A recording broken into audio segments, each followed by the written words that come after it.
நம்ம இன்னைக்கு இந்த வீடியோவில் எந்த விஷயத்தை பற்றி பேச போகிறோம் அப்படின்னு சொல்லி கேட்டோம் அப்படின்னா பாகிஸ்தான் இருக்கு இல்லையா. ஸோ பாகிஸ்தானை பொறுத்த வரைக்குமே பார்த்தோம் அப்படின்னா இம்ரான்கான் ஒரு தவிர்க்க முடியாத அரசியல் தலைவர் அப்படின்னு தான் சொல்லணும். ஸோ நமக்கு பொறுத்த வரைக்குமே பார்த்தோம் அப்படின்னா இம்ரான்கான் இருக்கார் இல்லையா, ஒரு கிரிக்கெட் பிளேயராக இருந்து அதுக்கப்புறமா பாலிடிக்ஸ்குள்ளே வந்துட்டு அன்னைக்கு பாலிடிக்ஸ்குள்ளே பெரிய பெரிய ஜாமான்கள் அந்த பலரை பார்த்தோம் அப்படின்னா பீட் பண்ணி பிரதமராகவும் ஆனார் அப்படின்னே சொல்லலாம். ஆனால் இம்ரான்கான் பிரதமர் ஆனதுக்கு அப்புறமா பார்த்தோம் அப்படின்னா அவர் மேலே அடுக்கடுக்கான குற்றச்சாட்டுகள் அப்படின்றதெல்லாம் வைக்கப்பட்டுச்சு. அவர் மேலே அந்த நம்பிக்கை இல்லாத வாக்கெடுப்பு இருக்கு இல்லையா, ஸோ அது எடுக்கப்பட்ட அவருடைய ஆட்சி அப்படின்றதே கலைக்கப்பட்டுச்சு அப்படின்னே சொல்லலாம். ஒரு பக்கத்தில் அவருடைய ஆட்சி அப்படின்றது கலைக்கப்படும் போது பாகிஸ்தானில் பார்த்தோம் அப்படின்னா தொடர்ந்து வெள்ளம் ஏற்படுறதா இருந்தாலும் சரி, பொருளாதார நெருக்கடி ஏற்படுறதா இருந்தாலும் சரி, இந்த மாதிரி பல பிரச்சனைகள் அப்படின்றது ஏற்பட்டுச்சு. அதே நேரத்தில் அவர் மேலே சாட்டப்பட்ட குற்றச்சாட்டுகள் இருக்கு இல்லையா, இம்ரான்கான் மேலே பார்த்தோம் அப்படின்னா ஊழல் குற்றச்சாட்டுகள் அப்படின்றது சாட்டப்பட்டிருந்துச்சு.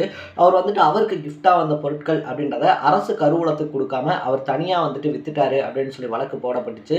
அதையும் தாண்டி பார்த்தோம் அப்படின்னா 3வது முறையாக கல்யாணம் பண்ணியிருக்காரு. அது வந்துட்டு அந்த நாட்டில் இருக்கக்கூடிய சட்டத்துக்கு எதிரான ஒரு விஷயம் அப்படின்னு சொல்லிட்டு அதுக்குமே சிறை தண்டனை அப்படின்றது விதிக்கப்பட்டுச்சு. கடைசியாக பார்த்தோம்னா இம்ரான்கானுக்கு வந்துட்டு மரண தண்டனை கூட நிறைவேற்றப்படுறதுக்கான வாய்ப்பு அப்படின்றது இருக்கு. ஏன்னா பாகிஸ்தானுடைய ராணுவ தளவாடம் இருக்கு இல்லையா, அதை வந்துட்டு அடிச்சு நொறுக்கின வழக்கு அப்படின்றது இம்ரான்கான் மேலே இருக்கு.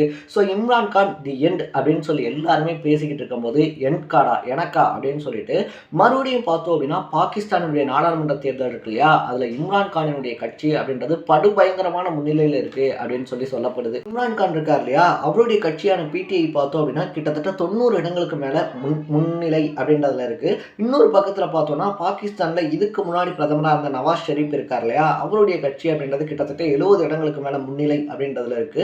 3வதா பார்த்தோம் அப்படின்னா பூட்டோ இருக்கார் இல்லையா, அவருடைய மகனான பிலாவல் பூட்டோ அவருடைய கட்சி பார்த்தோம் அப்படின்னா ஒரு 50லேருந்து 52 சீட்ஸ் அப்படின்றதுல முன்னிலை இருக்கு அப்படின்னே சொல்லலாம். யாருக்குமே அதிக பெரும்பான்மை அப்படின்றது கிடைக்கல அப்படின்னு சொல்லி இருந்தாலும் கூட இம்ரான்கான் கட்சியை சேர்ந்த வேட்பாளர்கள் இருக்காங்க இல்லையா, அவங்களுக்கு சின்னம் அப்படின்றது ஒதுக்கப்படல அப்படின்ற காரணத்தினால சுயேட்சை வேட்பாளர்களாக நின்னும் கூட 90 தொகுதிகளில் முன்னிலை அப்படின்றது வாங்கியிருக்கக்கூடிய விஷயம் எல்லா ஊடகத்தையுமே திரும்பி பார்க்க வச்சிருக்கு.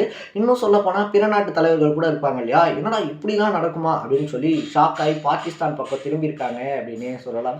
ஸோ பாகிஸ்தானில் என்னதான் நடக்குது, இந்த எலெக்ஷன் குழப்பங்கள் அப்படின்றது எதனால் வருது, இந்த சுயேட்சை வேட்பாளர்கள் எல்லாருமே சேர்ந்து ஒரு பிரதமரை தேர்ந்தெடுக்க முடியுமா அப்படின்ற மாதிரி பல விஷயங்களை தான் இந்த வீடியோவில் பேச போகிறோம். அதுக்கு முன்னாடி நம்ம சேனலுக்கு நீங்கள் புதுசாக வந்திருந்தீங்க அப்படின்னா இதே மாதிரி அப்பப்போ அப்டேட்டாக போயிட்டு இருக்கிற விஷயங்கள் இருக்கு இல்லையா, அது கரண்ட் அஃபேர்ஸாக இருந்தாலும் சரி, பாலிடிக்ஸாக இருந்தாலும் சரி, ஸ்போர்ட்ஸாக இருந்தாலும் சரி, இதே மாதிரி அப்பப்போ அப்டேட்டாக போயிட்டு இருக்கிற விஷயங்களை நீங்கள் தொடர்ந்து தெரிஞ்சுக்கணும் அப்படின்னு ஆசைப்பட்டீங்கன்னா மறக்காமல் நம்ம சேனலை சப்ஸ்கிரைப் பண்ணிக்கோங்க.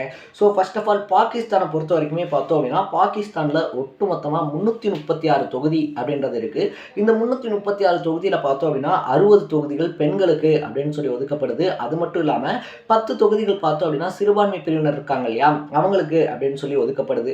மீதி இருக்கக்கூடியது அப்படின்னு சொல்லி பார்த்தோம் அப்படின்னா 266 தொகுதி அப்படின்னே சொல்லலாம். ஸோ இந்த 266 தொகுதியில் வந்துட்டு யார் ஒரு 130 தொகுதிகளுக்கு மேலே வந்துட்டு வின் பண்ணுறாங்களோ அவங்க தனிப்பெரும்பான்மையான ஆட்சி அப்படின்றத அமைக்க முடியும். இல்லை அதை விட கம்மியாக இருக்குது அப்படின்னா அவங்க கூட்டணி ஆட்சி அப்படின்றத அமைக்கலாம்.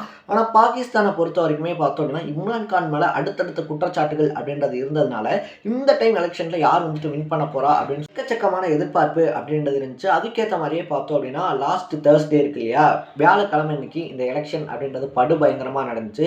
அந்த நேரத்தில் பார்த்தோம் அப்படின்னா இந்த இன்டர்நெட் வசதி அப்படின்றதெல்லாம் வேற கட் பண்ணியிருந்தாங்க. இது எல்லார் மத்தியிலையுமே ஒரு குழப்பம் அப்படின்றத ஏற்பட வச்சிருந்துச்சு.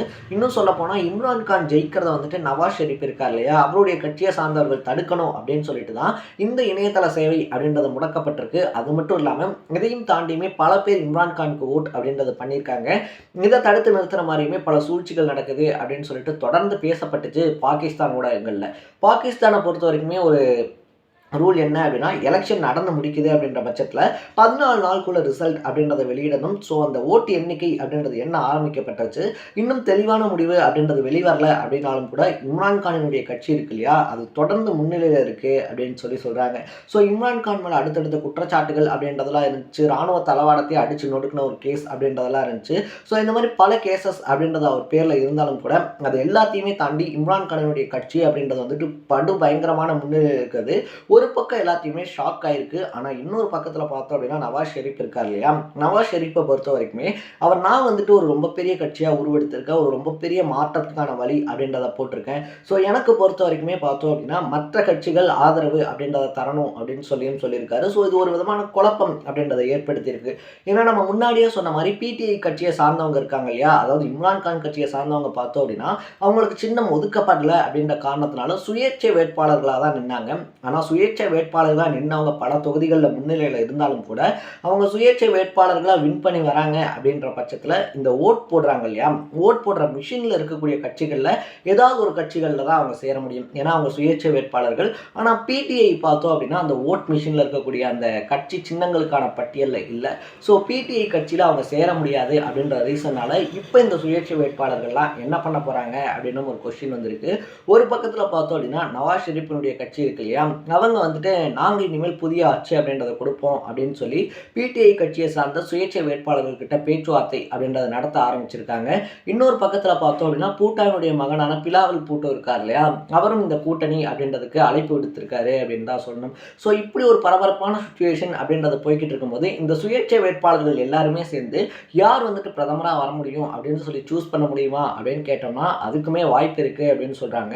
ஆனால் சுயேட்சை வேட்பாளர்களாக நின்று எல்லாருமே அதிக பெரும்பான்மைக்கு தேவைப்படக்கூடிய அந்த 130+ தொகுதிகள் இருக்கு இல்லையா, அத்தனை தொகுதிகள்லையுமே வின் பண்ணியிருக்காங்க. அப்படின்னா அந்த 130 சுயேட்சை வேட்பாளர்களும் சேர்ந்து யார் வந்துட்டு பிரதமராக இருக்கணும் அப்படின்னு சொல்லி சூஸ் பண்ணலாம்.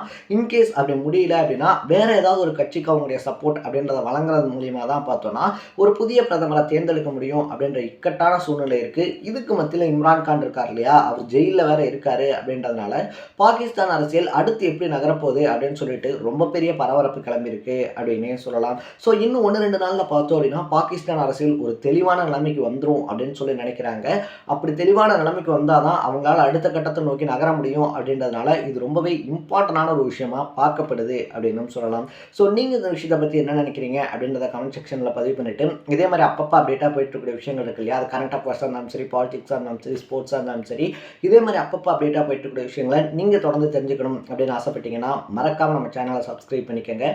நாளைக்கு இதே மாதிரி இன்னொரு இன்ட்ரெஸ்டிங்கான வீடியோட சந்திக்கலாம். டாடா, பை பை.